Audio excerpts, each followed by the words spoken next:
کیا ایسی بات نہیں ہے مسٹر بلال، دوسرے بندے نے بے ساختہ کہا۔ ہاں جناب بلال، وہ تو جیسے آستینے چڑھا کر بلال پر چڑھ دوڑی تھی۔ بھوک کی شدت اور بے آرامی کی بدولت اس لمحے اس کا دماغ بالکل الٹ گیا تھا۔ آپ جیسے لوگوں کی وجہ سے ہی آج ہمارا ملک اس موڑ پر کھڑا ہے۔ اب ٹیلنٹ اور قابلیت کی کوئی قدر نہیں کرتا۔ بس سفارش آئی نہیں کہ ہر بات کو فراموش کر کے اسی بندی کو سیٹ دینی ہی چاہے وہ انگوٹھا چھاپ ہی کیوں نہ ہو۔ مس آئزہ، یقیناً تقریری مقابلوں میں آپ ہمیشہ فرسٹ آئی ہوں گی۔ دوسرا شخص تو اس تمام وقت میں خاموش سانبہ بیرنا بیٹھا تھا۔ پہلی بار لب کشائی کرتے ہوئے بولا تو آئزہ نے رخ موڑ کر اسے بے حد ڈیسنٹ سے بندے کو دیکھا جو بلیک 3 پیس سوٹ میں رائل بلو ٹائی باندھے چہرے پر سنجیدگی لیے بہت منفرد لگ رہا تھا۔ آپ کا تجربہ بالکل ٹھیک ہے سر، میں ہمیشہ اول آتی رہی ہوں، مگر کاش آپ جیسے لوگ ہم جیسے اول آنے والوں کے لوگوں کی قدر کرتے ہوئے نہیں ان کا جائز مقام دے دیں تو شاید ہمیں دوسروں کے آگے ہاتھ پھیلانے کی ضرورت نہ پڑے۔ آئزہ نے بے حد گہری بات کہی تھی۔ وہ دونوں اپنی جگہ چپ رہ گئے تھے۔ آئزہ نے کرسی سے اٹھ کر بلال کے سامنے رکھی فائل اٹھائی اور اپنی مڑنے ہی والی تھی کہ دوسرا بندہ یکدم بولا، مس آئزہ پلیز بیٹھیں۔ آئزہ نے اسے استفہامیہ نگاہوں سے دیکھا، پھر دھیرے سے کرسی پر ٹک گئی۔ دیکھیں، یہ ویکینسی پرسنل سیکرٹری کے لیے ہے اور آپ کے ایجوکیشن اور اکیڈمک ریکارڈ کو مد نظر رکھا جائے تو یہ جاب آپ کی شایان شان نہیں، وہ سہولت سے بولا تھا۔ آئزہ تلخی سے مسکرا کر بولی، دیکھ لیں سر، ان سب کے باوجود جب مجھے معمولی سی جاب نہیں مل رہی تو پھر اپنی ایجوکیشن کے مطابق مجھے ایسے جاب ملے گی۔ وہ دوسروں کو لاجواب کر دینے کی صلاحیت رکھتی تھی اور دونوں ایک بار پھر ہونک سے ہو گئے۔ اوکے مس آئزل، میں آپ کو یہ جاب دینے کو تیار ہوں، وہ اچانک بولا تو بلال بے حد مضطرب سا ہو کر اسے آہستگی سے بولا، یہ کیا کہہ رہا ہے تو؟ جبکہ شانزل نے بلال کی جانب دھیان ہی نہیں دیا، مگر آپ میری صرف آفس کی ہی پرسنل سیکرٹری نہیں ہوں گی بلکہ ہوم سیکرٹری بھی ہوں گی۔ Home secretary?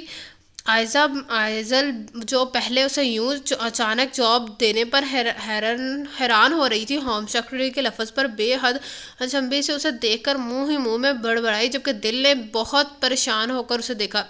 شائزل تو ہوش میں تو ہے، ماموں تجھے کچا چبا جائیں گے۔ اور یکدم بلال کو آئزل کی موجودگی کا احساس ہوا تو وہ منمنا کر خاموش ہو گیا، البتہ اس کے چہرے پر ہوائیں برس رہی تھیں۔ کیوں، آپ کے ماموں آدم خور ہیں کیا جو یوں کچا چبا ڈالیں گے؟ آپ تو انہیں ایسا ڈرا رہے ہیں جیسے 4 سال کے بچے ہوں۔ آئزل جو شانزل کے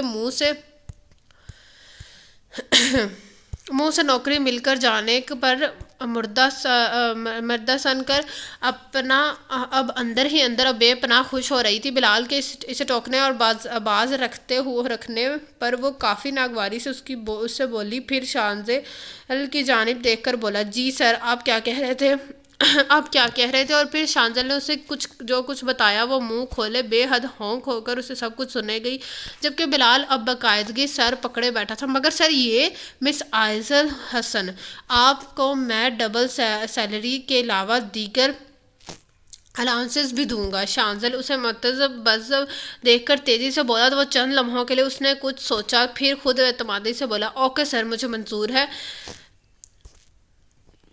دیٹس گڈ۔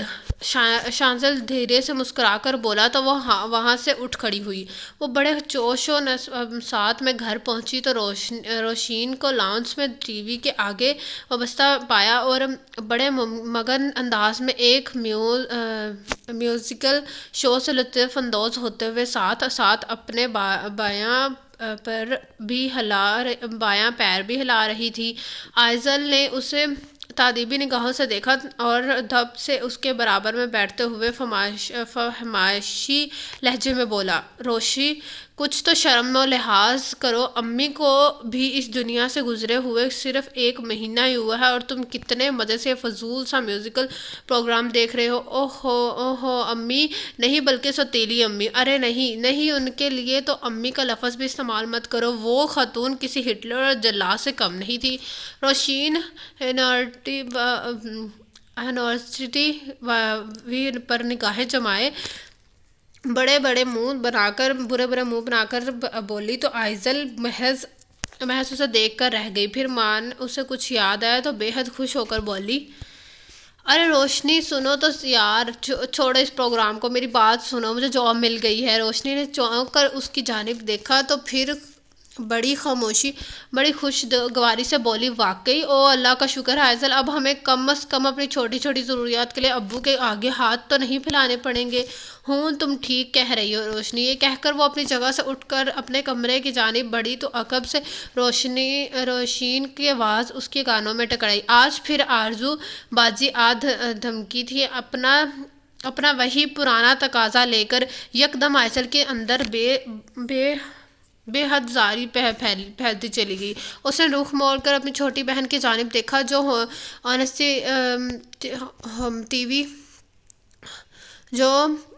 ٹی وی میں مگن تھی۔ اب اس آرزو باجی کا کچھ تو کرنا پڑے گا، وہ اندر ہی اندر خود سے بولی، پھر سر جھٹک کر اپنے کمرے میں چلی گئی۔ میرے تو کچھ بھی پلے نہیں پڑ رہا شانزل کہ بھلا تم نے اس جنگجو طیارے جیسی لڑکی کو کیوں اپوائنٹ کر لیا، وہ بھی ماموں کے کہی ہوئی لڑکیوں کا ریجیکٹ کر کے؟ بلال پچھلے 2 گھنٹے سے شانزل کے سر پر سوار اس سے یہی پوچھے جا رہا تھا، جبکہ وہ ٹال مٹول سے کام لے رہا تھا۔ یکدم اس بلال کے ذہن میں اسپاک ہوا تھا تو اس نے بے حد مشکوک نگاہوں سے اسے گھورتے ہوئے کٹیلے انداز میں کہا، کہیں وہ لڑکی تمہیں اچھی تو نہیں لگ گئی شانزل؟ اگر ایسی بات ہے نا تو یہ بات تو اچھی طرح جان لے، بریہا تیرا بھرتا بنا دے گی اور ماموں تجھے اپنی شکار والی بندوق سے شہید کر دیں گے۔ آ گئی سمجھ؟ بلال کی بات پر اپنے لیپ ٹاپ پہ مصروف شانزل نے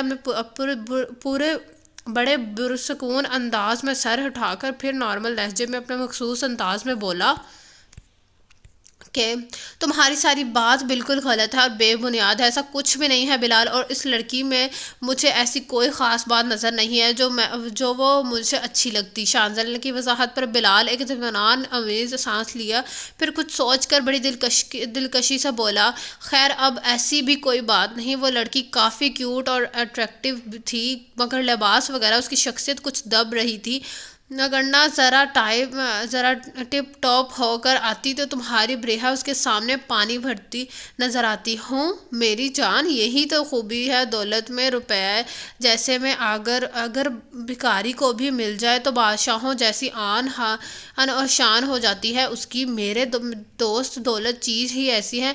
شانزل تمہیں دولت سے بہت محبت ہے نا؟ آف کورس ڈیئر، دولت، روپیہ، پیسہ، اسے کون ناپسند کرتا ہے؟ وہ اپنے کام میں مگن نارمل انداز میں بولا۔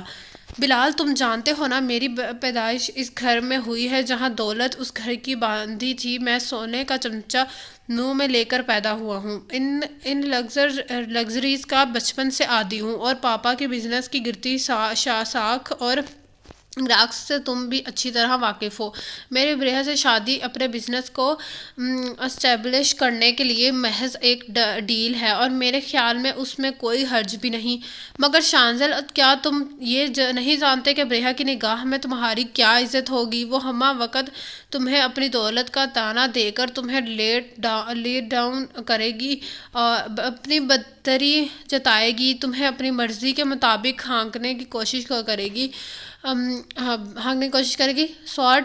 سو واٹ ڈیئر، شادی کے بعد سب لڑکیاں یہی کرتی ہیں، تانے دینا، اپنی مرضی چلانا اور خود کو عاقل و فاضل سمجھنا۔ شانزل کندھے اچکا کر بے پرواہی سے بولا۔ بلال اچھا خاصا چڑھ گیا، تمہیں تو سمجھانے سے بہتر ہے کہ بندہ اپنا سر کسی دیوار سے چھوڑ لے۔ ساندر بلال کے جلے بھنے انداز پر کہکہ لگا کر ہنس دیا۔ وہ کچی نیند میں ڈوبی الٹے سیدھے خوابوں کے زیر اثر اپنے بستر میں پر محروم تھی کہ موبائل کی تیز ہے اسے حال کی دنیا میں بڑی بے دردی سے لاپٹخایا تحاشا۔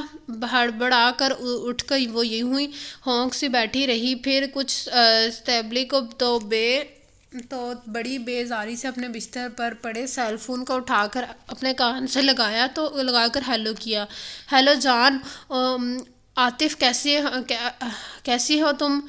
اسپیکر سے عاطف کی آواز اس کی سماعت سے ٹکرائی۔ تم کتنے ڈھیٹ ہو اور بےغیرت ہو عاطف، میں نے تمہیں کتنی بار منع کیا ہے کہ مجھے فون مت کیا کرو، آخر تمہیں میری بات سمجھ میں کیوں نہیں آتی؟ آئزل دانت کچکچا کر بولی تو عاطف ایک دلکش ہنس کر بولا، یاد کرو آئزل ڈیئر، وہ تم ہی تھیں جو میرے ایک فون کال کو کیسے پاگلوں کی طرح انتظار کرتی تھی۔ ہاں وہ میں ہی تھی، اور واقعی پاگل بھی تھی، تم جیسے گھونچیوں کا انتظار بھی کرتی تھی، مگر اپنی اس حماقت اور بیوقوفی کو کھلے دل سے تسلیم کر کے خود کو بار لعنت ملامت بھی کر چکی ہوں۔ تم سے دوستی اور تمہاری چاہ میری زندگی کی سنگین غلطی تھی عاطف، تم میرا ماضی ہو اور میں اپنی ماضی کو بہت پہلے دفن کر چکی ہوں، سمجھے؟ یہ کہہ کر اس نے بے حد مشتعل ہو کر فون بند کر دیا۔ اس پل اسے نفس مارے غصے سے بے حد تیز ہو گیا تھا۔ وہ گہری سانسیں لے کر خود کو کمپوز کرنے لگی کہ اس نے اسی دم میسج ڈیجیٹائزر نے بے حد دھیانی سے اس بکس کھولا تو آن باکس کھولا تو عاطف کا میسج آنکھوں کے سامنے لہرایا۔ میں تمہیں ایک بار چھوڑنے کی غلطی کر چکا ہوں، اس بار ہرگز نہیں کروں گا۔ عاطف کے جملے پر آئزل اپنے ہونٹوں کو غصے سے پھینچ کر رہ گئی، اندر ہی اندر بے حد ناگواری اور بیزاری پھیلتی چلی گئی۔ آئزل اور روشین دونوں بہنیں تھیں جن کی ماں کا انتقال ان کے بچپن میں ہی ہو گیا تھا۔ راحیلہ خاتون کا چہلم ہوا ہی تھا کہ اگلے دن اختر حسن کسی عورت کو بیاہ کر اس گھر میں یہ کہہ کر لے آئے کہ فرزانہ میرا اور میری دونوں بچیوں کا خیال رکھے گی۔ فرزانہ خاتون ایک روایتی سوتیلی ماں ثابت ہوئی جو ایک بیوہ عورت تھی اور جس کی ایک بیٹی آرزو تھی۔ اختر حسین نے آرزو کی سر پر باپ کے طرح دست شفقت رکھا اور پھر اپنی نئی نویلی بیوی اور بیٹی میں وہ اتنا مگن ہو گیا کہ انہیں آئزل اور روشین کا کبھی خیال نہیں آیا۔ فرزانہ خاتون کا رویہ دونوں بہنوں سے کسی شوہر کے غیر موجودگی میں بے حد خراب اور حد آمیز ہوتا، جبکہ ان کے سامنے وہ تھوڑا بہت اچھائی کا ناٹک کر لیتی۔ اختر حسن کو روشین کا اور عائزہ کے ذات سے کوئی خاص دلچسپی پہلے بھی نہیں تھی، جبکہ آرزو اور فرزانہ خاتون کے جانے سے وہ جو تھوڑی بہت تھی وہ توجہ اور دھیان وہ انہیں دے دیا کرتا تھا وہ تو منفور ہو گیا تھا۔ دونوں بہنوں نے جیسے تیسے کر کے BA کیا اور اپنے ابو نے دونوں کو گھر پر بیٹھنے کا ٹائم دیا۔ دیوار روشین جاب کرنا چاہتی تھی، مگر وہ ابو کے غصے اور فرزانہ خاتون سے کافی خوف کرتی رہتی تھی، لہٰذا خاموشی سے گھر پر بیٹھ گئی، مگر آئزل اور روشین کے مقابلے میں ذرا دلیر اور خود اعتماد تھی۔ اس نے ابو کی مرضی کے خلاف جا کر یونیورسٹی میں ایڈمیشن لیا اور بچوں کو ٹیوشنز پڑھا کر اپنی چھوٹی نوکریاں کر کے انگلش میں ماسٹرز کمپلیٹ کیا۔ ساتھ اس نے مختلف پروفیشنل پروگرام کی ایڈمیشن لے کر ME کی ڈگری حاصل کی۔ اب وہ چاہتی ہے کہ اس کی قابلیت کے مطابق اسے جاب دے جائے۔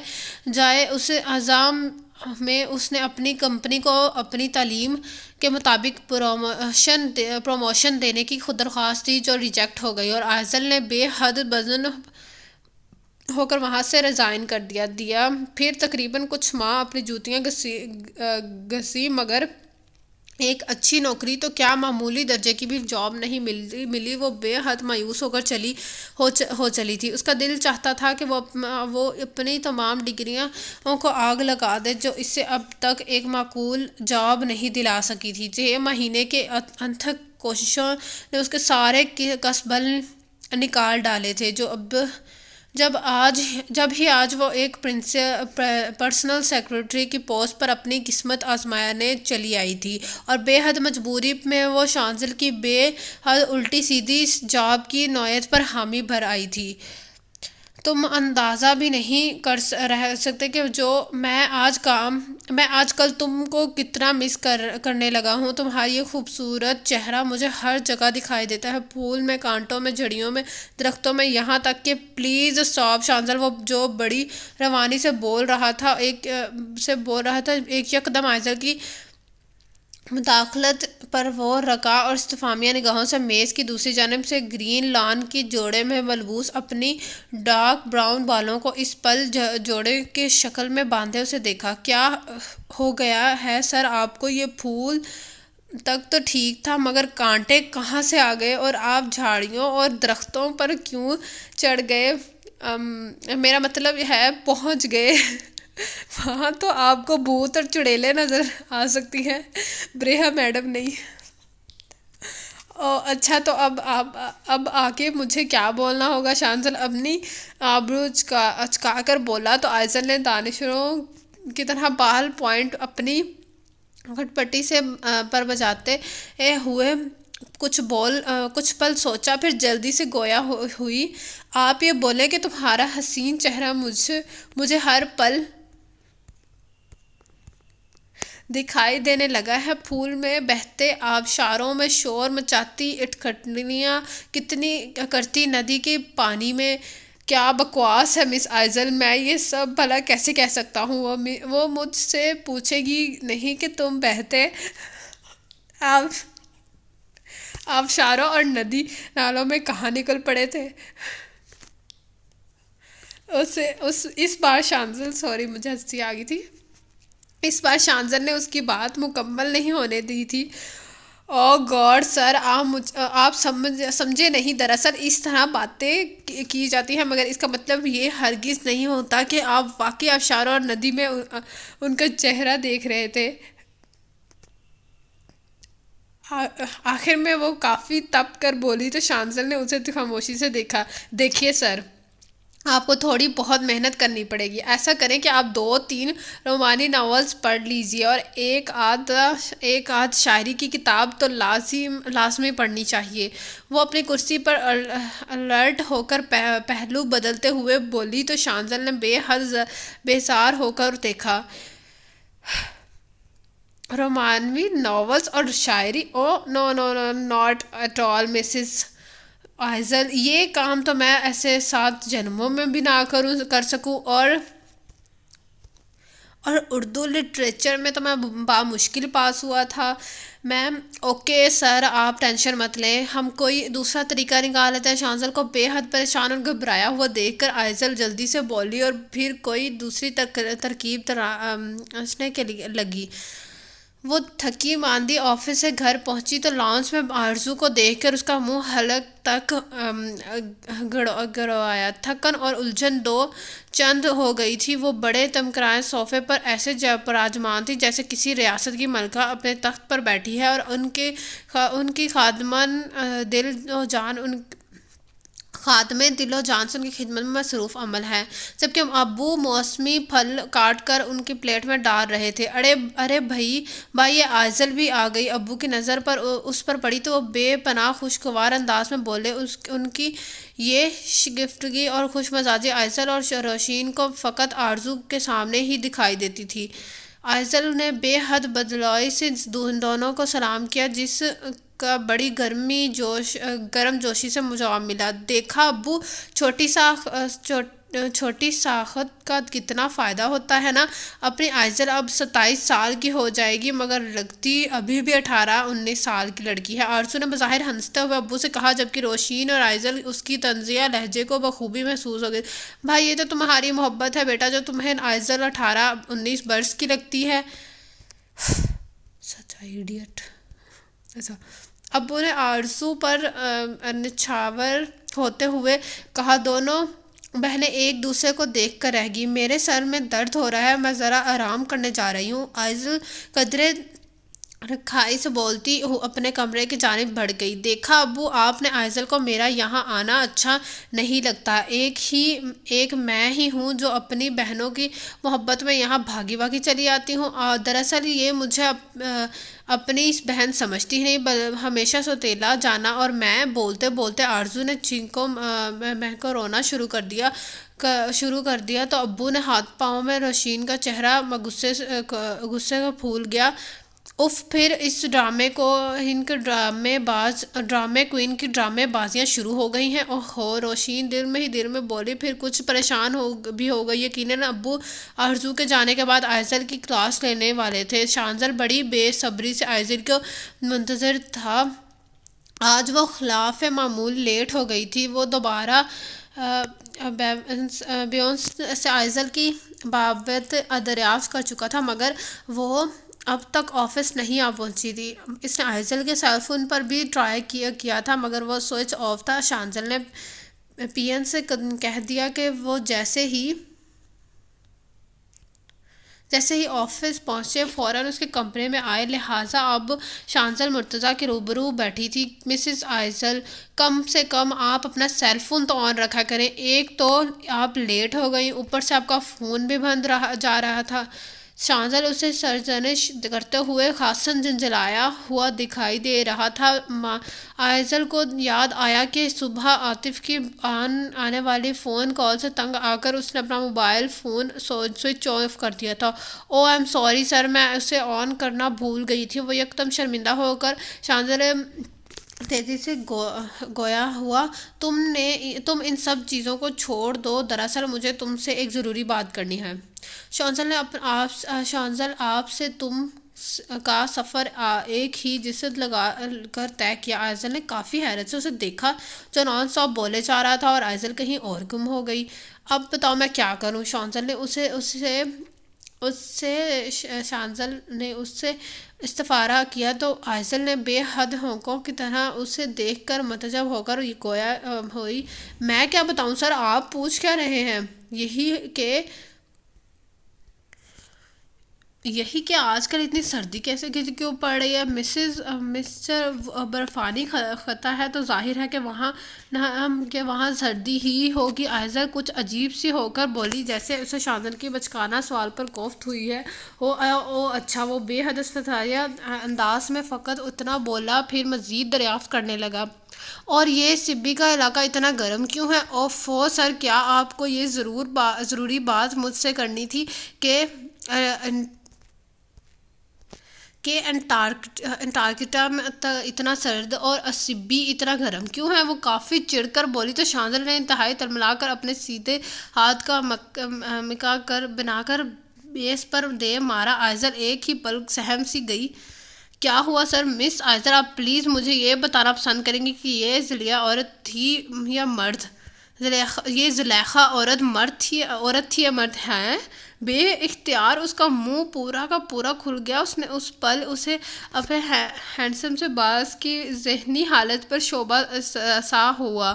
آپ، یہ زلیخا کہاں سے آ گئی؟ وہ دھیرے سے بڑبڑائی، جبکہ شانزل اس بڑبڑاہٹ کو سن کر اب حقیقی معنوں میں اپنے سر پر ہاتھ گرا لیا تھا۔ پھر کچھ توقف کے بعد وہ دوسرا اٹھا کر بے حد طنزیہ لہجے میں گویا ہوا، مسز آئزل، آج میرے سامنے آپ کی عقل اور سمجھداری بہت کھل کر واضح ہو گئی۔ واقعی آپ تو ماشاءاللہ بہت سمجھدار ہیں سر۔ مطلب اتنی دیر سے جو میں کچھ بول رہا تھا وہ آپ کے بالکل بھی پلے نہیں پڑا کیا سر؟ مطلب یہ کہ میری فیانسی بریحت دبئی سے آ گئی ہے اور آج شام میرے سے ملاقات ہے، اور مجھے اس کا یوں یقین دلانا ہے کہ مجھے اس کو یہ یقین دلانا ہے کہ آئی لو ہر۔ وہ لفظوں کو چبا کر ادا کر رہا تھا، پھر جبکہ آئزل پر گھڑوں پانی آن پڑا تھا، وہ شانزل کو بولتا دیکھ کر بے اختیار ہی اس کی دلکش مین کھوئی ہوئی تھی، اس کی بات کو سن ہی نہیں سکی تھی۔ I am very very sorry sir, دراصل میرے دھیان کسی اور جانب چلا گیا تھا۔ اچھا، مجھے بتائیے۔ پھر وہ پورے انہماک سے اس کی بات سننے لگی۔ کثرت انمول میں وہ آج شانزل کے ہمراہ آئی تھی۔ انمول شانزل کے مرحوم ماں کا نام تھا، جو 5 سال پہلے اس دنیا سے رخصت ہو گئی تھی، جنہوں نے اس گھر کا چیا بڑی محنت، لگن اور محبت سے سجایا اور سنوارا تھا۔ ڈھلتی دوپہر کو اس پل قصر انمول میں کافی خاموشی تھی۔ دراصل آئزل، میں تمہیں آج اپنی نانی اماں سے ملوانے لایا ہوں۔ ممی کی ڈیتھ کے بعد وہ کافی اداس اور خاموش سی رہنے لگی ہیں۔ چونکہ میری مدر ان کی اکلوتی اولاد تھی، لہٰذا اور وہ ہمیشہ سے ہمارے ساتھ ہی رہتی تھی۔ شانزل نے اسے بتایا تو وہ خاموشی سے سنتی رہی، مگر اس سے یہ بات ابھی تک سمجھ نہیں آئی تھی کہ شانزل سے اپنی نانی سے کیوں ملانا چاہتا ہے۔ نانی برہا کو کچھ خاص لائق نہیں کرتی، تمہیں نانی کے دل میں اس کے لیے جگہ بنانی ہوگی۔ شانزل نے اپنا مدعا بیان کیا تو جواباً آئزل نے محض آواز میں سر ہلایا۔ آئزل کو شانزل کی نانی بے حد پسند آئی تھی۔ انتہائی شفیق، نرم خو اور محبت لٹانے والی، بھلا ایسی شخصیت سے اس کا واسطہ کب پڑا تھا؟ ماں تو بہت پہلے ہی انہیں چھوڑ کر جا چکی تھی، بس ایک خالہ اور ماموں تھے جو شروع سے بیرون ملک مقیم تھے۔ بہن کے مرنے کے بعد انہوں نے روشین اور آئزل سے بھی تعلقات ختم کر لیے تھے۔ وہ دونوں اپنی اپنی فیملیز میں مگن اور مطمئن خوشگوار زندگیاں گزار رہے تھے۔ اپنی مرحومہ بہن کی بیٹیوں سے ملنے کی نہ ہی انہیں فرصت تھی اور نہ چاہت، بس دونوں کی بہنیں ہی ایک دوسرے کی ساتھی اور سہارا تھیں۔ آئزل اکثر و بیشتر نانی اماں کے پاس آنے لگی تھی، جس کی وجہ سے وہ بھی اب خوش رہنے لگی تھی۔ آئزل انہیں اتنے دنوں میں بہت عزیز ہو گئی تھی، اور آج چونکہ سنڈے تھا، لہٰذا آفس میں چھٹی ہونے کی وجہ سے وہ صبح ہی ان کے پاس چلی آئی تھی۔ نانی، آج میں آپ کے لیے اپنے ہاتھوں سے گرما گرم ناشتہ تیار کروں گی، بتائیے آپ کو کیا کھانا ہے؟ وہ چہک کر بولی تو نانی دھیرے سے مسکرا کر بولی، تم کچھ بھی پکا دو بیٹا، یقیناً جو بھی پکاؤ گی وہ بہت مزیدار ہی ہوگا۔ مرتضیٰ مراد شانزل کے والد ان دنوں فارن کنٹری میں تھے، لہٰذا اس پل صرف وہ اور نانی موجود تھے، جبکہ شانزل اپنے کمرے میں سو رہا تھا۔ ویسے نانی، جب شانزل سر کی شادی ہو جائے گی نا، تو گھر میں خاصی رونق ہو جائے گی۔ برہا میڈم کے آ جانے سے یہاں کی خوشی ٹوٹ ہو جائے گی۔ ناشتے سے فراغت کے بعد آئزل اپنی ڈیوٹی انجام دینے کی غرض سے بولی تو نانی نے ایک نگاہ آئزل کی طرف دیکھا اور پھر دھیرے سے بولی، تم نے دیکھا ہے برہا کو؟ نہیں دیکھا تو نہیں، مگر مجھے یقین ہے کہ آپ ان کے نواسے کی پسند یقیناً اچھی ہوگی۔ وہ مگن سے بولی تو نانی کے لبوں پر پھیکی سی مسکراہٹ بکھیری۔ وہ فوراً بولی، آئزل بیٹا، تم ذرا اس شانزل کو تو اٹھارو آفتاب بھی سبزی وغیرہ لینے گیا ہے۔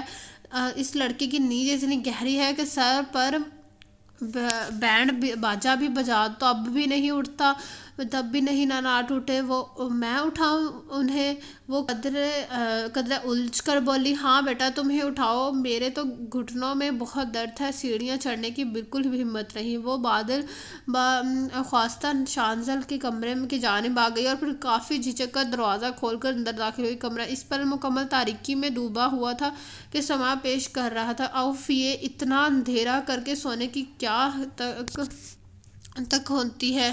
وہ آنکھیں پھاڑ کر ادھر ادھر دیکھتے ہوئے بڑبڑائی۔ دروازے کے باہر سے آتی مدھم سی روشنی میں سے بیڈ نظر آیا تھا، تو وہ سہولت سے چلتی ہوئی اس جانب آ گئی اور کچھ فاصلے پر آ کر ٹھہر گئی۔ اب ان کو میں کیسے اٹھاؤں؟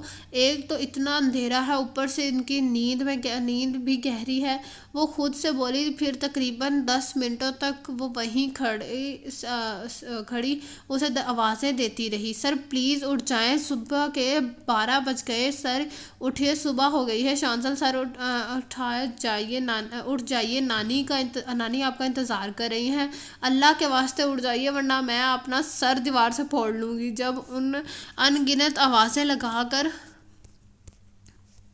بھی شانزل کا وجود شانزل کا وجود ٹس سے مس نہیں ہوا تو وہ آخر میں وہ بے حد تلملا کر زور سے بڑبڑائی، نہیں بھائی، اس شخص کو میں نہیں اٹھا سکتی۔ وہ انتہائی تپ کر ایک قدم آگے بڑھی تھی کہ نہ جانے کیا چیز اس کے پیروں میں ٹکرائی کہ اسے نتیجن اپنا توازن برقرار نہ رکھ سکی اور پوری کی پوری شانزل مرتضیٰ پر آن گری۔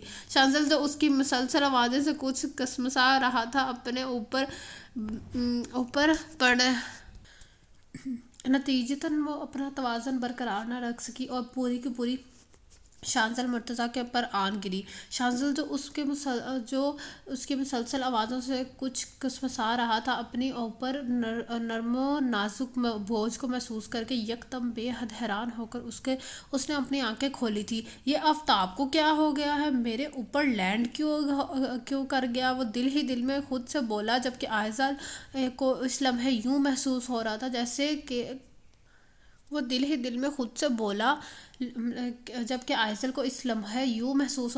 کہ اس کا پورا وجود ناکارہ اور معطل ہو گیا، جو ایک جسم بھی کرنے کے لائق نہ رہا تھا۔ شانزل کا مضبوط اور توانا وجود جیسے اس کی ساری حسیات کو منجمد کر گیا۔ اس نے بے حد دقتوں سے خود کو سنبھال کر اس کے وجود سے الگ کرنا چاہا، مگر ہاتھ پاؤں جیسے حرکت کرنے سے انکاری ہو گئے۔ او آفتاب کے بچے، تیرا دماغ تو خراب نہیں ہو گیا؟ مجھے آرام دہ بستر سمجھ کر تو مجھ پر ہی پھیل کر لیٹ گیا۔ اس نے آفتاب سمجھ کر اسے سرزنش کرتے ہوئے جو جوں ہی آرزو کے بازو بھل کو تھاما، ایک کرنٹ سا اسے لگا۔ گلاب کی پنکھڑیوں کے مانند بازو کو ہاتھ لگاتے ہی آئزل کو بھی پوری طرح ہوش آیا تھا۔ وہ انتہائی سرعت سے اٹھ کر کھڑی ہوئی تھی۔ شانزل نے بے حد متشوق ہو کر جلدی سے اسے اپنی سائیڈ لیمپ کو بٹن آن کیا تو سامنے آئزل حسن کو دیکھ کر اس پر حیرتوں کے پہاڑ ٹوٹ پڑے۔ تم یہاں کیا کر رہی ہو؟ ٹی پنک رنگ کے شلوار سوٹ میں بالوں کی پونی بنائے اس وقت بہت کنفیوز اور خفیف سی لگی۔ وہ دراصل سر، میرا آج نانی سے پروگرام سیٹ تھا کہ ہم دونوں ناشتہ ساتھ کریں گے۔ تو اپنی انگلیوں کو آپس میں مڑوڑتے ہوئے وہ گہری شرمندگی سے فقط اتنا ہی کہہ پائی۔ شانزل نے اسے ایک نگاہ دیکھا، پھر گہری سانس بھر کر گویا، اوکے تم نیچے جاؤ، اور ہاں ذرا بریحا کے کچھ تعریفیں بھی کر دینا۔ اوکے سر، وہ سعادت بندی سے بولتی ہوئی پلٹی، البتہ دل ہی دل میں اس پل وہ خود کو یہاں آنے پر کوسنے کے ساتھ ساتھ بریحا کو بھی نہ جانے کیوں برا بھلا کہہ رہی تھی۔ آرزو دن بدن اس کے لیے ٹینشن بنتی جا رہی تھی۔ دراصل وہ اپنی عمر رسید روندے جیٹ کے لیے آئزل کے رشتے میں مطمئنہ تھی، جو آئزل کو بے حد زہر لگتا تھا۔ آج گھر پر ابو نہیں تھے، لہٰذا آئزل کو میدان صاف مل گیا تھا۔ وہ آرزو کی طبیعت اچھی طرح صاف کرنے کی ٹھان کر اس کے سامنے بیٹھی۔ آرزو، یہ جو تم اپنے اس بڈھے کھوسڑ کی جیٹ کے لیے یہاں آس لگائی بیٹھی ہو نا، تو اچھی طرح کان کھول کر سن لو۔ تمہارا یہ آرزو حسرت بن کر ہی رہ جائے گا، لہٰذا یہاں وقت ضائع کرنے سے بہتر ہے کہ تم کہیں اور محنت کرو۔ ارے بھائی، خود پر بڑا ناز ہے تمہیں، تم تو میرا احسان مانو کہ پورے شہر میں یوں بشتر بے مہار پھرنے والی لڑکی، پکی عمر کی لڑکی کا رشتہ اپنے کماؤ پوت اور شریف جیٹ سے جوڑنا چاہتی ہوں، وہ بھی صرف اپنے ابو کا خیال اور احساس کرتے ہوئے۔ آرزو کی زبان بھی کھینچتی تھی، وہ تھی جو تیزی سے چلنے لگی۔ دیکھو آرزو بی بی، تمہارے اس کماؤ پوت شریف جیٹ کی شرافت کی گواہی تو پورا محلہ ہی دیتا ہے، اور رہا ابو کا خیال اور احساس، تو ہم ان کی سگی بیٹیاں ہیں، تمہیں ان کی فکر میں وبلد ہونے کی ضرورت نہیں۔ آئزہ بھی بھلا کیوں پیچھے رہتی، وہ بھی اس سے کڑی سناتے ہوئے بولی، تمہیں تو ابو ہی دیکھیں گے آئزل۔ آرزو نے جیسے ہی اسے دھمکی دی تھی جیسے آئزل ہمیں ہوا میں مکھی کی طرح اڑا دیا، جبکہ روشین اس صورتحال سے خاصی پریشان ہو گئی تھی۔ وہ بریہا کو دیکھ کر چند ثانیہ مبہوت سی رہ گئی تھی۔ سنگ مرمر کی طرح ترشید جو حسن نزاکت کا پیکر وہ لڑکی اسے چینی گڑیا لگ رہی تھی جو ہاتھ لگنے سے بھی میلی ہو جائے۔ واقعی شانزل مرتضیٰ کی چوائس لاجواب تھی۔ 5 اسٹار ہوٹل کے ہال میں منعقد اس پارٹی میں شانزل نے اسے خاصے طور پر بریہا سے ملوانا لایا تھا۔ بریہا، یہ میری پرسنل سیکرٹری ہے آئزل حسن۔ شانزل نے اسے بریہا سے متعارف کروایا تو اس نے بے حد نخوت بھرے انداز سے اسے سر سے پاؤں تک دیکھا، پھر رونیت بھرے انداز میں محض ہیلو کہا۔ پھر تمام وقت وہ بریہا کے ہمراہ رہا اور آئزل ایک کونے میں بیٹھی شانزل کو گاہ بے گاہ دیکھتی رہی۔ اسے اس پل وہ 2 دن یاد آ گیا جب وہ انٹرویو شانزل کے آفس دینے آئی تھی۔ واٹ سر، یہ کس طرح کے جاب ہے؟ میں بھلا آپ کو یہ کیسے سکھا سکتی ہوں کہ ایک لڑکی کو کس طرح امپریس کیا جاتا ہے، اور آپ خود کیوں نہیں اپنے فیانسی کو بتا دیتے کہ آپ ان سے محبت کرتے ہیں؟ وہ بے حد متعجب ہو کر شانزل کو دیکھتے ہوئے بولی تھی۔ اس پل شانزل کی ذہنی حالت پر شبہ تھا۔ اوف مسز آئزل، آپ سمجھ نہیں رہی، بریہا کو مجھ سے بہت ساری شکایتیں ہیں۔ اس کے بقول مجھے لڑکیوں سے کیسے بات کرنی ہے نہیں کہ بات کی جاتی ہے، نہیں انہیں کس طرح گفٹس دیے جاتے ہیں، ان کی کیسے تعریف کی جاتی ہے، یہ سب کچھ نہیں آتا۔ تو پھر یہ کہ آپ مجھے گائیڈ کریں گی کہ میں بریہا کے دل میں اپنی چاہت کیسے پیدا کروں اور اسے کس طرح خوش رکھوں؟ آپ خود ایک لڑکی ہیں اور ایک لڑکی ہونے کے ناطے دوسری لڑکی کی نفسیات کو بخوبی سمجھتی ہوں گی۔ مجھے بس ہر حال میں بریہا کے دل میں محبت کی شمع جلانی ہے۔ دل میں اپنی چاہت کیسے پیدا کروں اور کس طرح خوش رکھوں؟ آپ خود ہی ایک لڑکی ہیں اور ایک لڑکی ہونے کے ناطے ایک دوسری لڑکی کی نفسیات کو بخوبی سمجھتی ہوں گی۔ مجھے بس ہر حال میں بریہا کے دل میں اپنی محبت کی شمع جلانی ہے۔ مگر سر، یہ میں آپ کو ڈبل سیلری دوں گا مس آئزل۔ اس کے مزید کچھ تو بولنے سے پہلے ہی شانزل مرتضیٰ تیزی سے بولا تو یکدم اس کی زبان کو بریک لگا۔ روشین اسے دنیا میں سب سے زیادہ عزیز تھی اور چھوٹی چھوٹی ضرورتوں اور خواہشوں کے لیے اس کا دل مارنا اسے خون کے آنسو رلا دیتا تھا، اور پھر وہ یہ آؤٹ اسٹینڈنگ جاب کرنے پر راضی ہو گئی تھی۔ واپسی پر وہ بے حد خاموش تھی، جبکہ شانزل مرتضیٰ خاصا خوش دکھائی دے رہا تھا۔ معلوم ہے آئزل، آج پہلی بار بریہا نے میرا دیا ہوا بریسلٹ پہنا، ورنہ اس سے پہلے میں نے جو بھی گفٹ دیتا تھا اسے پسند نہیں آتا تھا۔ گولڈ کا بے حد نفیس بریسلٹ شانزل نے آئزل کو اپنی ہمراہ لے جا کر خریدا تھا۔ وہ جو کچھ سوچ کر بے سنجیدگی سے گویا ہوئی۔ سر، بریہا میڈم کو جب آپ اب دل جیت جائیں گے تو پھر کیا مجھے نوکری سے نکال دیں گے؟ اس لمحے اس کے لہجے میں اتنی معصومیت تھی کہ بے اختیار شانزل نے ڈرائیو کرتے ہوئے رخ موڑ کر فرنٹ سیٹ پر بیٹھی آئزل کو دیکھا، جو آف وائٹ کلر میں سلک کے سوٹ پر جس پر ملٹی کلر کا بہت نازک سا کام تھا، بے حد لائٹ سی میک اپ میں وہ بہت پروکار اور پیاری لگ رہی تھی۔ شانزل بے ساختہ بے حد دلکشی سے مسکرا کر وہ ایک بار پھر اسے مسکراہٹ کے جادو میں سار میں آنے لگی، مگر اگلے ہی پل اس نے خود کو سنبھالا۔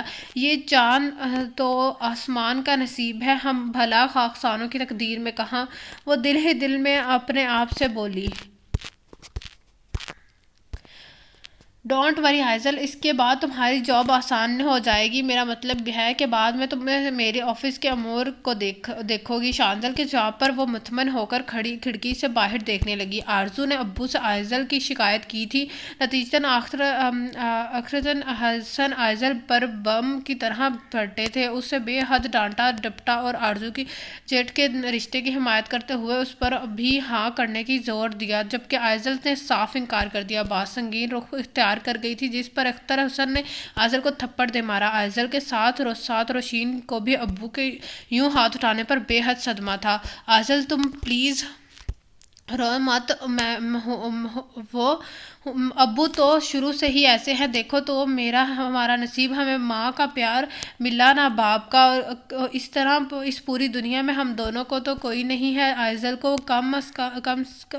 گم سم بیٹھا دیکھ کر روشین اس کے دل جوئی کرتے ہوئے بولی تو آئزل نے سر اٹھا کر روشین کو دیکھا جو اس وقت بے حد اپسٹ تھی اور ڈپریس لگ رہی تھی۔ آئزل اپنا دکھ اور تکلیف اکثر فراموش کر کے اس کا ہاتھ تھام کر اپنے پاس بٹھائے ہوئے بولی، تم فکر کیوں کرتی ہو روشنی، میں ہوں نا تمہاری بہن، تمہاری سہیلی اور تمہاری ماں۔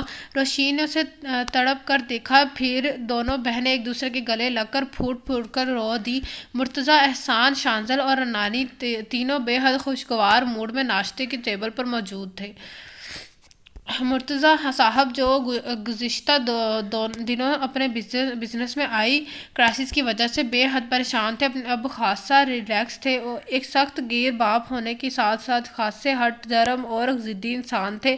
اپنے فیصلوں میں وہ ایک انچ کی بھی تبدیلی نہیں کرتے تھے۔ ان کی بیوی انمول بیگم بھی ان کی سخت فطرت کے باعث خاصی دل برداشتہ رہتی تھی، جو اپنی آگے کسی کے بھی چلنے نہیں دیتے تھے، جبکہ ان کی سختی اور ہٹ دھرمی کا شکار شانزل مرتضیٰ بھی بچپن سے رہا تھا، اور آج جوان ہونے کے باوجود وہ ان کے فیصلوں سے سرتابی کرنے کی جرات نہیں رکھتا تھا۔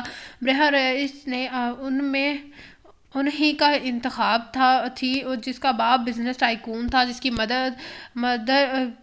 مدد کی وجہ سے آج وہ ایک بار پھر اپنے بزنس کو اس کے پیروں پر کھڑا کر پائے تھے۔ شانزل مرتضیٰ جو بے پناہ وجاہت اور دلکشی کا نمونہ تھا، اس پروپوزل ایک بزنس ڈیل کے تحت مرتضیٰ احسان کے رئیس خانزادہ کی بیٹی برہ رئیس کے لیے دیا تھا، بخوش قبول بھی کر لیا تھا۔ شانزل، ہم سوچ رہے ہیں کہ اب تمہاری اور برہ کی شادی کر دی جائے۔ آج ہی اس سلسلے میں میری رئیس زادہ سے ملاقات طے ہے، بس اب تم بھی ریڈی ہو جاؤ۔ بوائل ایگ کا پیس کاٹنے میں پھنسا کر مرتضیٰ احسان میں اپنے مخصوص حکیمانہ انداز میں بولے تو شانزل کی انتہائی تحیر کے عالم میں اپنے باپ کو دیکھا، پھر دوسرے ہی لمحے نانی کی جانب نگاہ ڈالی جو بے حد خاموشی سے اپنی نشست سے اٹھ گئی۔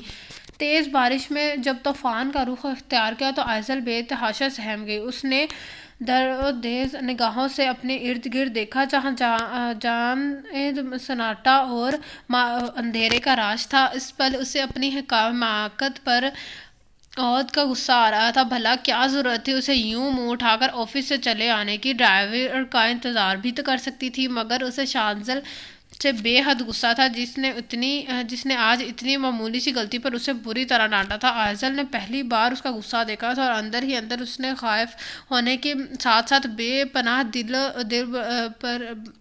برداشتہ بھی ہوئی تھی۔ چند ہزار روپے دے کر موصوف سمجھ رہے ہیں کہ انہوں نے مجھے خرید لیا ہے؟ اپنی حقیقت کا احساس اس کے آنکھوں میں بار بار نمی لا رہا تھا۔ ذہن انگارے کی طرح سلک رہا تھا۔ دل چاہ رہا تھا کہ شانزل مرتضیٰ کو خوب کھڑی سنا کر وہ اپنے اندر لگی آگ کو ٹھنڈا کرے، مگر دوسری صورت اسے اپنی نوکری سے ہاتھ دھونا پڑ جاتا۔ شانزل نے اسے اپنی ذاتی اپائنٹمنٹ ڈراپ کر دی تھی۔ جب چھٹی ہوئی تو باہر آ کر اس نے ڈرائیور کو ندامت پایا تو وہ خود ہی جانے پر کمر بستہ ہو گئی۔ حالانکہ اس وقت اچھی خاصی بارش شروع ہو گئی تھی، مگر غصہ اور جذبات نے اسے جیسے ہی اس کے دماغ کا بالکل ہی معاف کر دیا تھا۔ ایک تو اسٹاپ اتنا دور تھا، اوپر سے کوئی بھی نمائش نہیں مل رہی تھی۔ کالے سیاہ بادلوں نے اس پل ماحول کو گہری رات روپ دے دیا تھا۔ یا اللہ، اب میں کیا کروں، کیسے گھر جاؤں؟ ایسا کرتی ہوں، شانزل سر کو فون کرتی ہوں۔ وہ بے حد پریشان ہو کر خود سے بولتی اپنے پرس کھولنے لگی، اور جب اس نے سیل فون نکالا تو وہ ڈیڈ پڑا تھا۔ شاید اس میں پانی چلا گیا تھا، کیونکہ اس کا پرس بھی پوری طرح بھیگ چکا تھا۔ اف، اب میں کیا کروں گی؟ وہ بے حد متوحش سے خود سے بولی۔ شانزل اس کو اس پر اپنی ماں بے حد یاد آ رہی تھی۔ وہ اپنے روم میں خاموشی سے بیٹھا نہیں یاد کر رہا تھا۔ باہر بارش شدت سے اختیار کر گئی تھی۔ جب ہی ایک سیل فون بج اٹھا، وہ اپنے خیالوں کی دنیا سے واپس آیا، ایک گہری سانس کھینچی، پھر اسے سیل فون کی جانب متوجہ ہو کر میز پر دھڑا زور شور سے بج رہا تھا۔ اس کے ڈرائیور عنایت محمود نے فون اٹھایا۔ ہاں بولا عنایت، کیا کام ہے؟ سر، بارش کی وجہ سے گاڑی خراب ہو گئی۔ جی بہت معذرت، میں عائزہ بی بی کو ڈراپ کرنے نہیں آ سکوں گا۔ اس نے بے اختیار دیوار پر لگی گھڑی کو دیکھا جو اس پل 7 بجے کا اعلان کر رہی تھی۔ اوکے نو پرابلم، تم گاڑی کو دیکھو۔ وہ یہ کہہ کر شانزل باہر آیا تو پورا آفس بھائیں کر رہا تھا۔ تو وہ سمجھا تھا کہ آئزل باہر انتظار کر رہی ہوگی۔ اوہ، یہ آئزل کہاں چلی گئی؟ وہ خود سے بولا۔ پھر جب نیچے آیا تو گارڈ کے زبانی معلوم ہوا کہ وہ 5 بجے ہی نکل گئی تھی۔ شانزل بے حد پریشانی کے عالم میں گاڑی لے کر نکلا۔ چاروں سو اندھیرا پھیل چکا تھا۔ سڑک پر بس کا لوگ ہی دکھائی دے رہے تھے، ایک کا دکا لوگ ہی دکھائی دے رہے تھے۔ اس کا کہیں کوئی شائبہ نہیں تھا۔ یہ آئزل کہاں رہ گئی؟ گھر تو نہیں پہنچ گئی؟ وہ خود سے بول کر اس کے دم موبائل پر آئزل کے گھر کا نمبر بلینک ہونے لگا۔ شانزل نے فون ریسیو کیا۔ ہیلو شانزل صاحب، میں آئزل کی بہن روشین بات کر رہی ہوں۔ آئزل اب تک گھر نہیں پہنچی، بارش بہت تیز ہے۔ وہ اس وقت آفس میں ہے کیا؟ ہاں جی روشین، آئزل بس ابھی آفس کی گاڑی میں نکلی ہیں، آپ پریشان مت ہوں، وہ جلدی گھر پہنچ جائے گی۔ وہ خود بمشکل سنبھال کر بولا تو دوسری جانب روشین مطمئن سی ہو کر بولی، تھینک یو سر۔ وہ دراصل آئزل کا موبائل بند جا رہا تھا، میں نے آپ کو زحمت دی۔ نو پرابلم، شانزل خوش اخلاق سے بولا، پھر فون بند کر کے ڈیش بورڈ پر پختہ ہوئے بے حد ہراساں ہو کر خود سے گویا ہوا، آئزل کہاں چلی گئی ہو تم؟ جیسے وقت گزر رہا تھا شانزل کا دل ڈوبے جا رہا تھا۔ اسی دم دوبارہ اس کے موبائل کی گھنٹی بجی۔ اس پر فون اس کے آفس کی گارڈ کا تھا۔ سر، آئزل میڈم ادھر آیا ہوا ہے، ہم نے انہیں آفس کی چابی دے دی ہے، وہ اوپر چلا گیا ہے۔ شانزل کو اس پل بے حد طمانینت کا احساس ہوا۔ اسے یک گو نے سکون ملا، تاروں کی طرح کھینچے، اس کے اعصاب یک دم نارمل ہو گئے۔ ٹھیک ہے، میں آفس آ رہا ہوں۔ اس نے واپس گاڑی موڑی اور کچھ دیر بعد وہ آئزل بری طرح برس رہا تھا۔ دماغ تو خراب نہیں ہو گیا تمہارا؟ اتنی بارش میں یوں اونٹ کی طرح منہ اٹھا کر چلی پڑی، ایسے بھی کوئی کیا جلدی تھی؟ ڈرائیور کا انتظار نہیں کر سکتی تھی کیا؟ وہ کافی دیر تک اسے ڈانٹتا رہا کہ آئزل گردن جھکائے، نادم سی سب سنے گئی۔ اس بار اسے شانزل کی ڈانٹ پر غصہ بالکل نہیں آیا تھا۔ انتہائی خوفناک صورتحال کو دیکھ کر اور کافی دیر رکشہ ٹیکسی کا انتظار کرنے کے بعد اس نے واپسی جانے کا ارادہ کر لیا تھا۔ آئی ایم سوری سر، مجھ سے واقعی بہت بڑی غلطی ہو گئی، مجھے اس طرح بارش میں نہیں نکلنا چاہیے تھا۔ وہ اپنے ابو کے رویے کی بنا پر بھی کافی ڈپریس تھی۔ یہی وجہ تھی کہ شانزل کے ڈانٹ نے اس کو کچھ زیادہ ہی دل پر لے لیا تھا۔ وہ کپکپاتے لبوں سے بولی تو اس تمام وقت میں شانزل نے قدرے چونک کر اسے بغور دیکھا۔ جامنی رنگ کی سیاسی سوٹ میں وہ بار بار اپنے کپڑوں کو درست کر رہی تھی جو پورے بھیگ چکے تھے۔ گیلے بانوں کو ایک آدھی لٹیں اس کے چہرے پر چپکی، اس پل اسے بے حد حسین بنا گئی تھی۔ شانزل بے ساختہ اسے دیکھتا ہی چلا گیا۔ شانزل اس کی مایوس اور آفس کی تنہائی سے خاف ہو کر شانزل کی طرف دیکھتے ہوئے آہستگی سے کہا، سر پلیز مجھے گھر چھوڑ دیجیے۔ وہ اس کی آواز پر یکدم چونکا، پھر سر جھٹک کر کہتے ہوئے مڑا، آئیے میرے ساتھ۔ جبکہ آئزل اس کے پیچھے تیزی سے لپکی۔ آج بہت دنوں کے بعد اپنی نانی کی یاد آئی، کیا بات ہے آئزل؟ تم کچھ اداس لگ رہی ہو۔ بس نانی، کوئی خاص بات نہیں، وہ ٹالنے والی انداز میں بولی۔ اچھا تو پھر عام سی بات ہی بتا دو، نانی مسکرا کر بولی تو آئزل بھی ہولے سے مسکرائی، پھر سنجیدگی سے بولی، نانی میں نے آپ کو اپنی بہن روشین کے بارے میں دادی نانی، میں نے آپ کو اپنی بہن روشین کے بارے میں بتایا تھا نا، میں چاہتی ہوں اس کی شادی ہو جائے ہوں، اور تم کب کرو گی شادی؟ میری شادی ہونے ہوگی تو ہو جائے گی، مجھے فی الحال اپنی بہن کی شادی کی فکر ہے، مگر بیٹا تمہارے ابو کو تو پہلے تمہاری فکر ہونی چاہیے نا، پھر ماشاءاللہ تمہاری چھوٹی بہن کا بھی نمبر آ جائے گا۔ نانی پر شفیق لہجے میں بولی تو آئزل بے اختیار اعزازہ انداز میں کہنے لگی، اوہو، ابو کو میری فکر ہوگی بھلا؟ کیا مطلب آئزل؟ تمہارے باپ کو تمہاری فکر کیوں نہیں ہوگی؟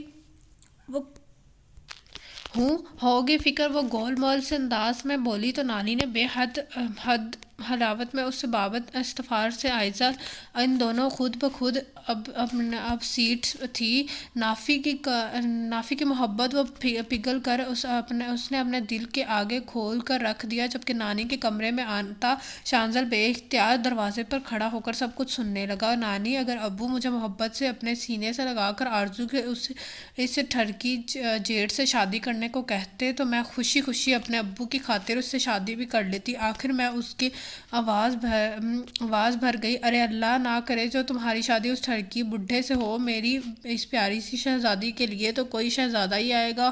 وہ اسے خود سے لپٹا کر محبت سے بولیں تو روتے روتے آئزل نے سر اٹھا کر شکوے لہجے میں کہا، ہاں جیسے آج کل شہزادے تو درختوں پر ٹنگے ہوتے ہیں نا۔ آئزل کے انداز پر نانی بے ساختہ ہنس دی، جبکہ دروازے کے اوٹ پر کھڑا شانزل بھی دھیرے سے مسکرا کر وہاں سے پلٹ گیا۔ عید قرباں کے آمد نے کافی رونق سی بکھیر دی تھی۔ مرتضیٰ احسان عید قرباں کے دوسرے دن ہی شانزل کو قربان کرنے کا پروگرام بنائے بیٹھے تھے، جب ہی انہی دنوں رائز زادہ کی طرف سے اسے رشتہ کے ٹوٹنے کی خبر انہیں ملی تھی، وہ انگشت بدنہ سے رہ گئے تھے۔ بریحہ نے دراصل خود ہی شانزل سے شادی کرنے سے انکار کر دیا تھا۔ شکر ہے مرتضیٰ احسان نے حسب خود بریحہ سے بات کرنے کی تو اس نے انتہائی نخوت اور کافی بدتمیزی سے اس سے بات کی۔ آپ کا بیٹا شانزل اپنی ماڈل کلاس معمولی سی سیکرٹری سے بے حد انسپائر ہے، آپ اسی سے اس کی شادی کر دیجیے، اور ہاں، اپنے بزنس سے متعلق آپ پریشان مت ہو، میرے ڈیڈ کو ویسے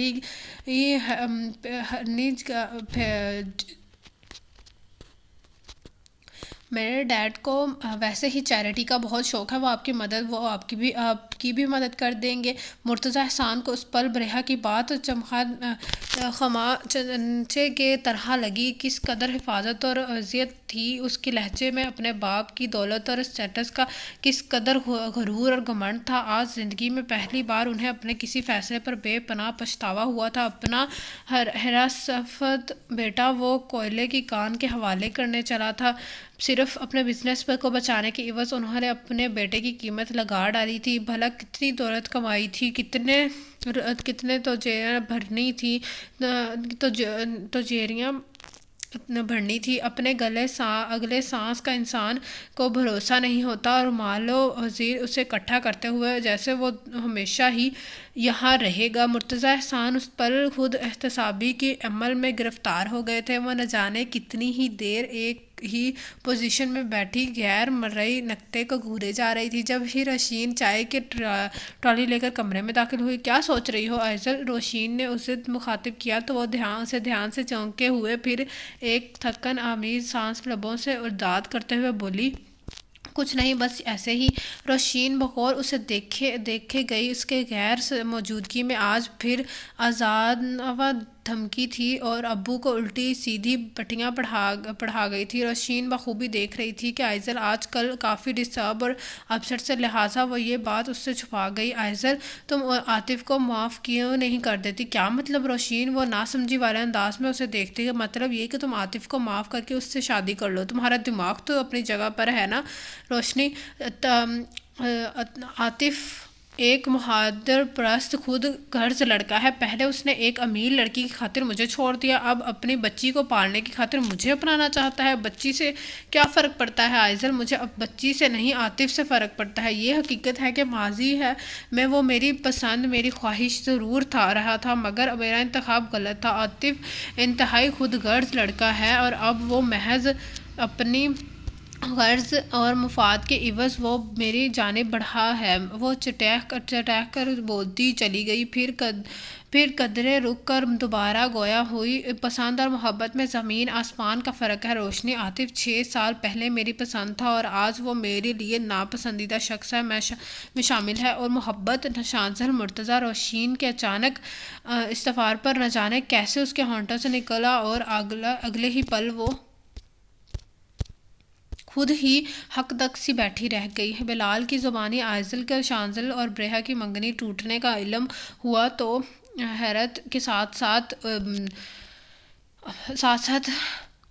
بہت افسوس بھی ہوا، مگر وہ جو دکھ تکلیف وہ شانزل کے چہرے پر دیکھنا چاہ رہی تھی اس سے دور دور تک شائبہ بھی نہیں تھی۔ وہ بالکل نارمل انداز میں اپنے روٹین کے کاموں میں مگن تھا۔ شانزل کی پہ یہ رویہ اسے حیرت میں مبتلا کر گیا تھا، مگر پھر اسے سر جھٹک کر بھی اپنے کام میں مصروف ہو گئی تھی۔ شانزل کی وعدے کے مطابق اب اس کی سرگرمیاں آفس تک محدود ہو گئی تھیں۔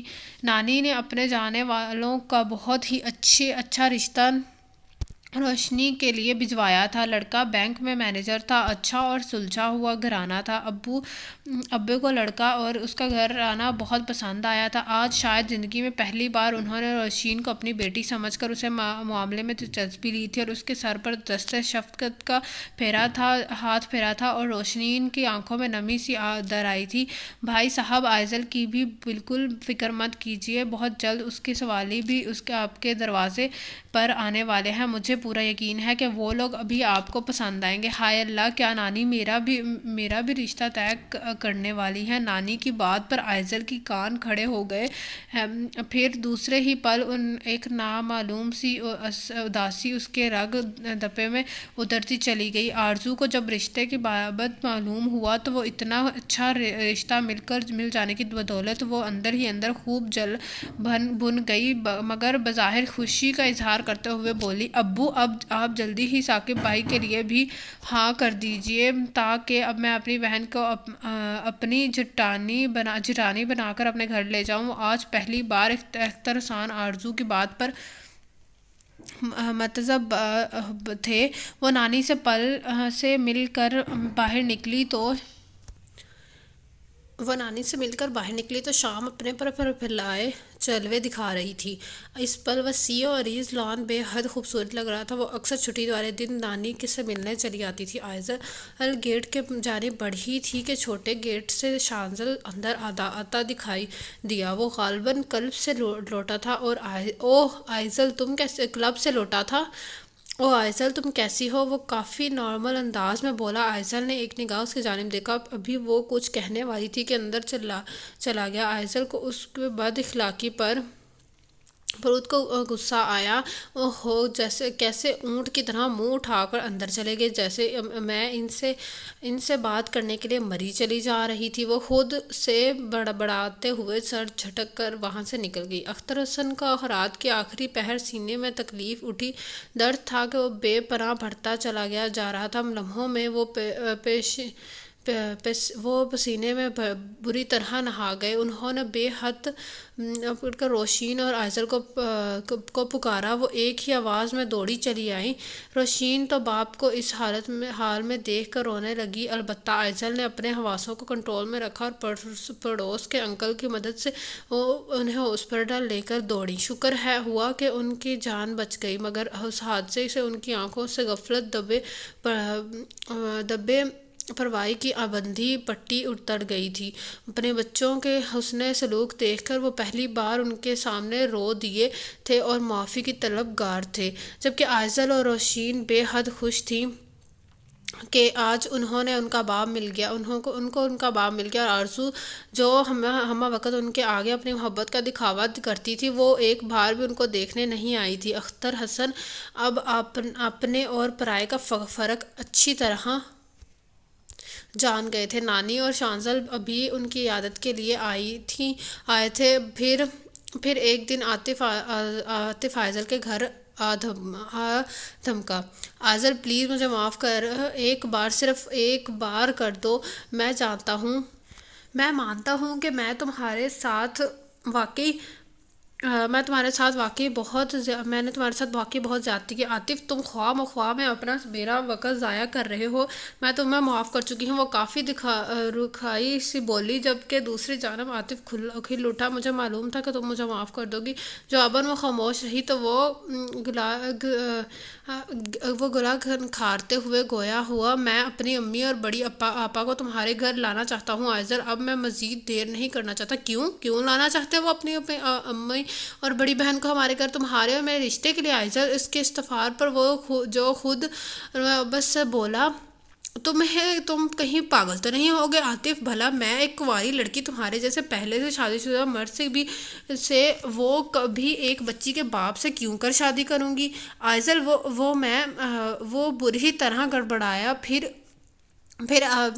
اپنی اصلی فطرت پر اترتے ہوئے بولا، تم شاید یہ بھول رہی ہو کہ آئزل کے مرد ذات ایک کیا دو بھی شادی کرے تو اسے ہر بار بڑی آسانی سے لوگ لڑکی دے دیتے ہیں، اور مجھے تو ابھی بھی لوگ اپنی کم عمر لڑکیوں کے رشتے دینے کے لیے میرے ایک اشارے کے منتظر ہیں۔ اس پر عاطف کے لہجے بے پناہ عناد اور غرور تھا۔ آئزل نے اسے سر سے پیر تک بے حد استہزائیہ انداز میں دیکھا اور پھر انتہائی طنزیہ لہجے میں، تو جائیے مسٹر عاطف، انہی کم عمر لڑکیوں سے ایک کا انتخاب کر کے اپنی بچی کے لیے دوسری ماں لے آئیے اور میری جان چھوڑیے۔ عاطف نے اسے ایک نگاہ دیکھا، پھر خاموشی سے ہارے ہوئے کھلاڑی کی مانند دروازے سے باہر نکل آیا۔ کل عید تھی اور عید قربان کی تمام تیاریاں مکمل تھیں۔ آئزل اور روشین اپنے گھر آئے بکرے کی خوب خدمت کر رہی تھی، جبکہ عید کے تیسرے دن روشین کا نکاح بھی طے ہو چکا تھا۔ ہائے اللہ آئزل، ہمارے بکرے کی آنکھیں دیکھو، شانزل سے نہیں مل رہی۔ روشین بکرے کو چارہ کھلاتے ہوئے اچانک بولی تو آئزل نے اسے فہمانشی نظروں سے گھورا۔ روشین اب نہ صرف آئزل کی چھوٹی بہن تھی بلکہ اس کے ہر راز میں شریک تھی۔ آئزل کی آنکھوں میں شانزل کی پرچھائی دیکھ کر اس نے آئزل سے سب کچھ گویا تھا، اس نے بھی اچھے بچوں کی طرح سب کچھ بتا ڈالا تھا۔ زیادہ بکنے کی ضرورت نہیں ہے، اس نے روشین کو جھاڑا، پھر کچھ سوچ کر گویا ہوئی، روشین ایک بات میری سمجھ میں نہیں آ رہی، کہاں تو وہ بریہا میڈم کی فراق میں ٹھنڈی آہیں بھرتے دکھائی دیتے تھے، اور کہاں اب منگنی ٹوٹ جانے کے بعد وہ اتنے ریلیکس نظر آتے ہیں جیسے وہ اس منگنی کے ختم ہو جانے سے بہت خوش ہوں۔ تو تم یہ بات نانی سے کیوں نہیں پوچھ رہی تھی؟ روشین مگن سے انداز میں بولی تو وہ ایک دم بڑی زور سے اپنی جگہ سے اچھلی۔ یہ خیال مجھے پہلے کیوں نہیں آیا؟ وہ تیزی سے بولی اور اس وقت نانی کے پاس جانے کی ٹھانی، اور اب وہ ان کے سامنے موجود تھی۔ دراصل میرے نواسے نے اپنے باپ کے ساتھ ایک چال چلی تھی۔ کیا مطلب نانی؟ وہ بے تحاشا الجھ کر بولی تو وہ خوشگواری سے گویا ہوئی، مطلب یہ کہ بریہا اس کے باپ کے پسند اور بزنس کی مجبوری تھی، اور شانزل کو وہ کسی طرح قبول نہیں کرتی۔ کیا بے تحاشا تحریر و استجاب کے عالم میں اس کا منہ کھلا کا کھلا رہ گیا؟ اور نہیں تو کیا؟ تو پہلے تو میں بھی اس سے خفا تھی، مجھے بھی امیر زادی ایک آنکھ نہیں بھائی تھی، مگر شانزل بہت بڑی مشکل میں گرفتار تھا۔ مرتضیٰ کے فیصلوں سے انحراف کرنا اس کی بس کی بات نہیں تھی۔ پھر اس نے ایسا گیم کھیلا کہ بریہا نے خود اپنے منہ سے منع کر دیا۔ وہ انتہائی انبساط سے بھرے لہجے میں بول گئی، جبکہ آئزل جیسے گھولتے تیل میں کڑھائی میں غوطہ زن ہو گئی۔ انتہائی سرعت سے اس کی آنکھوں کے سامنے گھٹ ایک کے بعد دوسرا پردہ اٹھا چلا گیا۔ وہ تمام مناظر جس میں وہ شانزل کو بریہا کے سامنے بولنے والے محبت بھرے مکالمے سکھاتی تھی، وہ سب یاد آتے چلے گئے۔ اس کا مطلب ہے کہ شانزل نے مجھے خوب پیٹ بھر کر بے وقوف بنایا ہے، وہ خود سے بولی، پھر آن واحد ان میں اس کے سر پر جا کھڑی ہوئی، جو اس وقت اتفاق سے گھر میں ہی تھا اور لان میں کسی سے موبائل پر گفتگو تھا۔ مجھے آپ سے ابھی اور اسی وقت بات کرنی ہے۔ شانزل نے چونک کر اس کو دیکھا تو وہ تھیکے چنوں سے اسے گھورتے ہوئے کافی غصے میں لگ رہی تھی۔ وہ تھوڑی دیر بعد فون کرتا ہوں، میں تھوڑی دیر بعد فون کرتا ہوں، وہ سہولت سے بولا، پھر فون بند کر کے استفہامی نظروں سے دیکھا۔ آپ مجھے کتنی آسانی اور مزے سے الو بناتے رہے ہیں، میں بنتی رہی ہوں۔ آپ کو جب ریحا سے محبت تو دور تھا، پسند بھی نہیں تھی، تو میرے ساتھ ایسا بوڑھا ڈرامہ کرنے کی کیا ضرورت تھی؟ وہ بے تحاشا جل کر بولی تو شانزل نے اسے بے حد گہری نظروں سے دیکھا، پھر نرمی سے گویا ہوا، میں تم سے بات کرنے ہی والا تھا، یہاں آؤ، تمہیں سب کچھ تفصیل سے بتاتا ہوں۔ وہ اسے لیے گارڈن میں چیئر پر چلا آیا، پھر اسے مقابل بٹھا کر دھیرے سے بولا، 7 سال پہلے جب میں M A final year student تھا تو ہماری یونیورسٹی میں فن فیئر ہوا، ایک دن تقریر مقابلے میں بھی ہوا، ایک بے حد پیاری سی جلیل سی لڑکی جس کا نام آئزل حسن تھا، اس نے فرسٹ پرائز جیتا۔ اس پر آئزل حسن نے بے حد حیران نگاہوں سے اسے دیکھا، اس لمحے جیسے اسے وقت چلا گیا تھا۔ وہ لڑکی مجھے پہلی ہی نگاہ میں اتنی اچھی لگی کہ میں چاہنے کے باوجود اس کے چہرے کی نئے نقوش کو اپنے دماغ سے نہیں مٹا سکا۔ پھر ایک دن خود سے ہار مان کر میں نے اسے ڈھونڈتا ہوا اسے ڈپارٹمنٹ میں پہنچا تو وہ قدرے رکا، پھر وہ دوبارہ گویا ہوا۔ معلوم ہوا کہ وہ اپنے کلاس فیلو عاطف حمید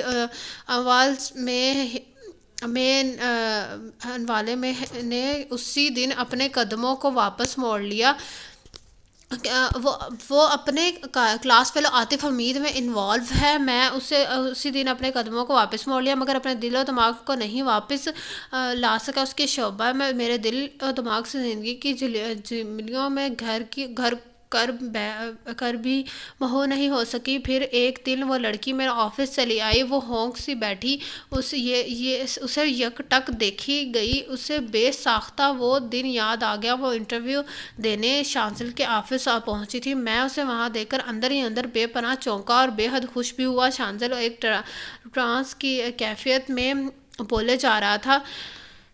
چونکہ ڈیڈ نے اپنی دوست کی سفارش پر کسی اور لڑکی کو سلیکٹ کر چکے تھے، لہٰذا بلال نے اسے ریفرنس کر دیا، مگر میں اس بار اس بھی کسی قیمت میں کھونا نہیں چاہتا تھا۔ اس وقت مجھے ڈیڈ کی ناراضی کا رتی برابر بھی خیال نہیں آیا، میں نے اسے سلیکٹ کر لیا۔ پھر میں جیسے یک دم ہوش کی دنیا میں واپس آیا، مجھے یاد آیا کہ ڈیڈ نے میری مرضی کے خلاف جا کر میرا سودا اپنے بزنس فرینڈ کی بیٹی کے ہاتھوں کر دیا تھا۔ میں شانزل مرتضیٰ کو بھی قیمت اور صورت میں ان کے حکم کے خلاف نہیں جا سکتا تھا۔ پھر میں نے اسی وقت یہ پلان بنایا کہ تمہاری مدد سے ریحا رئیس سے چھٹکارا حاصل کر لوں گا۔ اپنے اس فل پروف پلان کی بھنک میں نے بلال کو بھی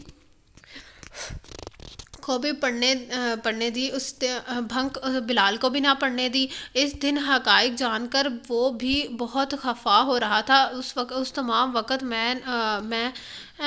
وہ اب پہلی بار اس کی جانب متوجہ ہو کر بولا تو آئزل کو اس لمحے بڑے زور سے جھٹکا لگا۔ کیا مطلب؟ آپ نے کس طرح ریحا سے چھٹکارا حاصل کیا؟ وہ بھی میری مدد سے؟ وہ تھوڑا خائف ہو کر بولی تو شانزل نے اسے مسکرا کر دیکھا، پھر سنجیدگی سے بولا، ایک طرف میں نے انتہائی غیر محسوس انداز میں ریحا کے دماغ میں یہ بات ڈالی کہ مجھے اپنی پرسنل سیکرٹری کچھ زیادہ ہی اچھی لگنے لگی ہے۔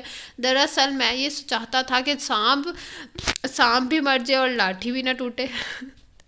ریحا خود ہی مجھ سے شادی کرنے سے انکار کر دے اور دوسری جانب میں تمہیں ہر پل اپنے پاس اپنی نگاہوں کے سامنے رکھنا چاہتا تھا۔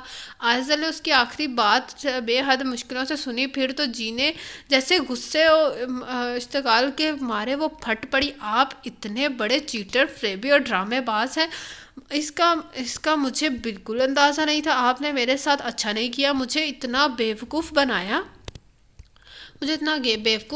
میں آپ کو بھی معاف نہیں کروں گی۔ بولتے بولتے اس کی آواز اندر گئی، آنکھوں میں بے ساختہ آنسو در آئے وہ تیزی سے اٹھ کر وہاں سے پلٹی تو اگلے ہی پل اس کا ہاتھ شانزل کے مضبوط ہاتھ میں مقید تھا۔ میں نے تمہارے ساتھ جو کچھ کیا سو کیا، مگر ایک بات تم میری سنتی جاؤ۔ آئی لو یو آئزل، مجھے تم سے محبت ہے، بے پناہ محبت۔ پچھلے 7 سالوں سے تمہارا خیال، تمہارا احساس ایک پل کے لیے بھی میرے دل و دماغ سے محو نہیں ہوا۔ کیا اپنے خطا کار کو اس وقت کے اتنے سالوں کے ہجر کے عوض معاف نہیں کرو گی؟ آخر میں اس کا سر لہجہ سرگوشی میں ڈھل کر اسے موم کی طرح پگھلانے لگا۔ بے اختیار اس کے ہاتھ پیروں میں سنسناہٹ سی دوڑ آئی۔ میرون اور بیج رنگ کے جدید اسٹائل کے لان کے سوٹ میں اپنے سادہ سے ہلے میں وہ اسے بے حد پزل اور کیوٹ لگی۔ مگر آپ نے میرے ساتھ اچھا نہیں کیا، آپ نے مجھے تم جو سزا دو گی میں ہنس کر جھیل لوں گا، مگر پلیز اب تم انسانوں کے بھیڑ میں کھو کر مجھ پر ستم مت کرنا۔ وہ اتنی لاچاری بے بسی سے بولا کہ آئزل کی آنکھوں میں بے اختیار نمی آئی۔ اس نے سر اٹھا کر وسیع و بیکراں نیلو آسمان کو بے پناہ آتش آمیز نگاہوں سے دیکھا، جس کے مالک نے ایک پل بھی میں ہی اس کی جھولی خوشیوں سے بھر دی تھی، جبکہ اطراف میں یک دم اجالے ہی اجالے پھیل گئے تھے۔ اس نے بے پناہ طمانینت اور نواست سے شانزل مرتضیٰ کی جانب دیکھا، جو اس کے نصیب کا اجالا بن کر اس کا سر تب ہاتھ پر روشن رکھا تھا، جس نے اس کی خود پر چھپائے ہر اندھیرے کو منا دیا تھا۔ شانزل بچے میں اگر میری بہو سے تمام مذاکرات طے کر پا گئے تو اختر حسین احسن کے گھر تمہارا رشتہ طے کرنے چلیں۔ کل عید بھی ہے اور بھی ڈھیروں کام ہے۔ دروازے پر کھڑی نانی اونچی آواز میں بولی تو آئزل نے بے پناہ سٹپٹا کر پیچھے مڑ کر دیکھا، پھر انتہائی رو ہنسی ہو کر بولی نانی آپ بھی؟ پھر دوسرے ہی پل نانی اور شانزل زور زور سے ہنس دیے، جبکہ آئزل بھی جھنپ کر مسکرا دی تھی۔ تو آج کے ناول کا اختتام ہوتا ہے یہاں پر۔ تو کیسا لگا آپ سب کو یہ ناول کمنٹ باکس میں ضرور بتائیے گا، اور جس نے ابھی تک میرا چینل لائک اینڈ سبسکرائب نہیں کیا تو kindly like and subscribe my channel and please press the bell icon. اور آپ لوگوں سے ملاقات ہوگی انشاءاللہ کل ایک نئے ناول کے ساتھ۔ اللہ حافظ۔